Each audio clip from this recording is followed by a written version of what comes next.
Ледовый городок в Якутске – одно из любимых мест отдыха горожан зимой. В выходные парк заполнен семьями с детьми. И чтобы горожане чувствовали себя максимально комфортно, в парке особое внимание уделяют безопасности. Начиная от патрулирования территории сотрудниками полиции частного охранного предприятия и заканчивая ежедневным осмотром горок и других аттракционов. Горки, снегоходы, ледовые лабиринты, санки и тюбинги. Все это весело, но не стоит забывать и о безопасности. Чтобы семейный день не омрачился несчастным случаем, сотрудники парка развлечений делают все для безопасного времяпрепровождения.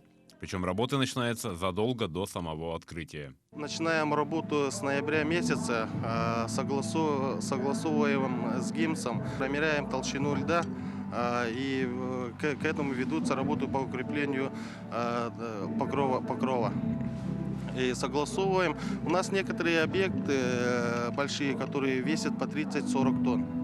И чтобы все было нормально, мы тесно работаем с ГИМСом. После того, как городок построен с учетом всех факторов, безопасность пребывания в нем обеспечивают десятки людей. Одни следят за общественным порядком, другие за состоянием аттракционов и других объектов, третьи, собственно, за горками. Все наши горки, начиная от маленьких, заканчивая большой горкой, придерживаемся ГОСТом.